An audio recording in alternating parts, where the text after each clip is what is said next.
우리가 매일 먹는 옥수수, 사실 자연에는 없던 작물이라는 사실 알고 계셨나요? 지금 우리가 알고 있는 통통하고 달콤한 옥수수는 9천년 전 멕시코 들판에서 자라던 보잘것없는 풀 한 포기에서 시작됐습니다. 그 풀의 이름은 테오신테. 사람들은 그 중에서도 조금이라도 부드럽고 맛있는 알갱이만 골라 심었고 자연은 거기에 유전자로 반응했습니다. 그 선택과 반응이 반복되며 지금의 옥수수가 만들어진 겁니다. 놀랍게도 이 변화는 100년 안에 일어났습니다. 딱 2개의 유전자만 바뀌었을 뿐인데 테오신테는 완전히 다른 모습의 식물이 되었습니다. 진화의 관점에서 보면 정말 찰나의 순간에 가까운 일이었습니다. 독일 과학자들이 4300년 전 옥수수 DNA를 분석해본 결과 고대 옥수수는 테오신테보다 유전적 다양성이 훨씬 적었습니다. 이는 인간이 아주 강하게 선택적으로 키워왔다는 증거였습니다. 사람들은 그저 맛있는 것만 골라 심었을 뿐인데 자연은 그 반복된 선택에 유전자 수준으로 응답한 것입니다. 이후 옥수수는 아메리카 대륙 전역으로 퍼져나갔고 각 지역의 기후와 토양에 따라 다양한 모습으로 진화했습니다. 지금 멕시코에만 55개가 넘는 토종 품종이 존재하고 그들은 옥수수를 성장 단계에 따라 다르게 부릅니다. 어린 옥수수, 익어가는 옥수수,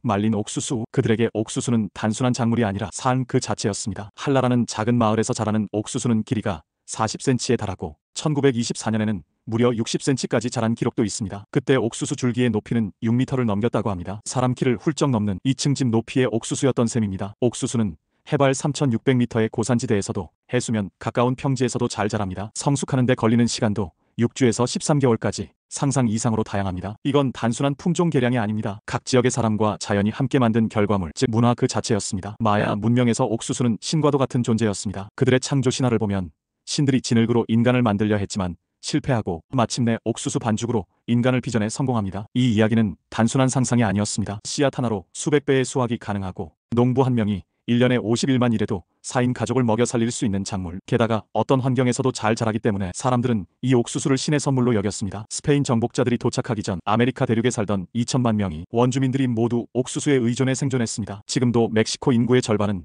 주로 옥수수에서 영양분을 얻고 있다고 합니다. 이렇게 옥수수는 단순한 먹거리를 넘어 문명을 가능하게 한 곡물이었습니다. 하지만 21세기 옥수수는 또 다른 문제를 마주하고 있습니다. 바로 GMO 논쟁입니다. 2024년 멕시코는 GMO 옥수수 수입을 전면 금지했습니다. 이유는 9천년간 이어져온 토종 옥수수와 그 생물 문화 유산을 보호하기 위해서였습니다. 반면 미국은 이 결정을 두고 과학에 기반하지 않은 결정이라며 반발했습니다. 수십 년간의 안전성 검증을 무시하고 과학을 외면한 조치라고 주장한 것입니다. 한쪽은 전통과 다양성을, 다른 한쪽은 효율성과 기술을 내세우며 지금도 옥수수를 두고 대립하고 있습니다. 그리고 또 하나의 위기, 바로 기후변화입니다. 과학자들에 따르면 지구온난화는 옥수수 수확량을 최대 20% 이상 감소시킬 수 있다고 합니다. 온도 상승, 습도 변화, 가뭄 같은 요소들이 옥수수에게는 매우 치명적인 요인들입니다. 특히 아이러니하게도 옥수수가 처음 자라났던 멕시코 같은 저위도 지역이 기후변화로 인해 가장 큰 타격을 받을 가능성이 있다고 합니다. 그 땅에서 시작된 작물이 그 땅에서 살아남지 못할 수도 있다는 이야기입니다. 하지만 과학은 옥수수에 대한 이해를 계속해서 넓혀가고 있습니다. 2009년 전 세계 150명의 과학자들이 협력하여 옥수수의 유전체를 완전히 해독해냈습니다. 그리고 밝혀진 사실은 옥수수의 유전자 수는 무려 32,000개로 인간보다도 많다는 것이었습니다. 이 정보는 이제 고온과 가뭄에 강한 품종을 더욱 정밀하게 개발할 수 있는 토대가 됩니다. 최근 연구에서는